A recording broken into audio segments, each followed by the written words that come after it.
Exercises for Injuries blog readers. This is Rick Caselge with another interview with a fitness professional. I'm here with Eric Cressey or Cressey. Maybe he'll clear up what the correct way is to say his name. So hello, Eric. How's it going? It's Cressey. You got it right. The first time.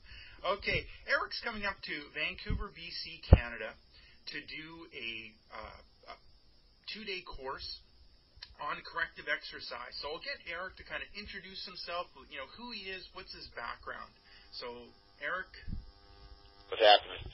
All right. Well, as a brief background, I own my own training facility down here just west of Boston, Mass. And we deal with kind of a wide variety of clientele, but I think that, the biggest claim to fame, so to speak, is our baseball development program. So I see loads of baseball guys all the way from age 9 all the way up to the professional ranks, and right now it's obviously a pretty busy time, and around the third Monday in March that'll quiet down as most guys go in season, and all of our pro guys have left for spring training. But right now it's hopping pretty good. So I spend my day looking at shoulder and elbow issues and stuff that's very specific to a baseball population. So that's stuff that'll be reflected some in that course. And what I think we'll talk about a lot is some of the differences between that population and what you see in the lay population, and how the two can learn some stuff from one another. And it's kind of a good chance to look at that go-between strength and conditioning professionals and kind of your ordinary fitness professionals, and even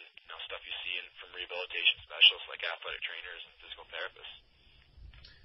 Okay, and so give us a little bit of your background. What's your academic background? What are some of the things that make you really stand out from, other performance specialists out there? Yeah, I did my undergraduate degree at the University of New England, and basically my actually a double major in exercise science and sports and fitness management, and actually went on to do my grad degree at the University of Connecticut. It was in kinesiology with a concentration in exercise science. Where I was really lucky at UConn was to take a lot of classes in physical therapy and interact with some really smart people who were on my thesis committee, which we looked at a lot of we looked at unstable surface training and how it affected performance, and taught us a lot in that regard. And we did some stuff that nobody had done before. But where things kind of came together for me is I was an up and coming tennis player when I was younger, and had some really bad shoulder problems, and was scheduled for surgery after some failed rehab attempts with other people. And I figured, hey, this is a good chance to learn all about shoulders and try to rehab myself. And in the process, I learned a lot about them. I avoided a surgery. My shoulder's pretty good nowadays, and in the process, I got a kind of a career out of it. So, kind of where I made my money, so to speak, within the industry.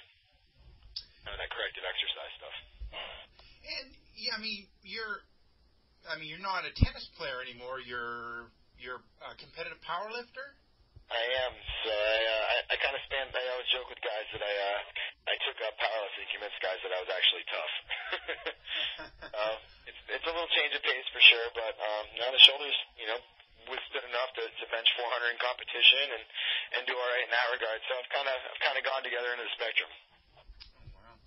And you write all over the place. Can you list a couple of places that your articles have appeared in?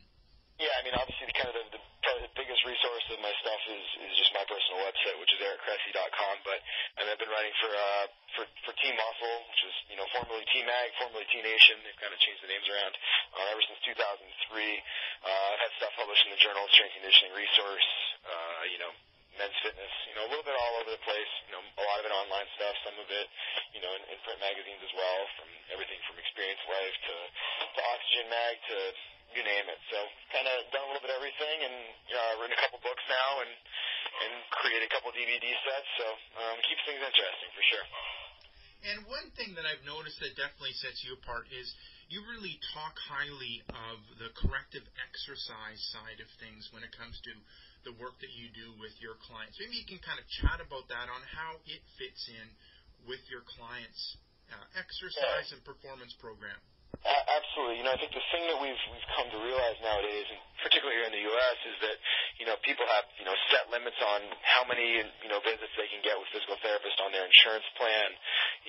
There are a lot of people, too, that may have nagging injuries or not even injuries, more like conditions, things that irritate them when they do certain things. So, if you're a 45-year-old guy who wants to go out and play some pickup baseball in an adult baseball league or something like that, and your shoulder hurts when you throw, the conventional wisdom from a lot of people, including some, people who are so-called rehabilitation specialists is, hey, just don't throw. You're not prepared for that.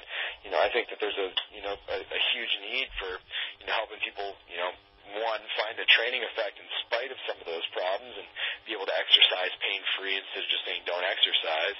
But I think there's also kind of a market for helping, people get more, functionally prepared for what they want to do. So I think that's where corrective exercise comes in. And there's just that big gray area of people who may not qualify as fully healthy and people who, qualify as actual physical therapy, clinical population. So we try to bridge the gap as best as we can, and it's hard. You gotta find what's within your scope of practice and what isn't. So I think the best thing that people can do to be advocates for themselves and to expand their clientele is to get educated, and that's kind of where we've come in.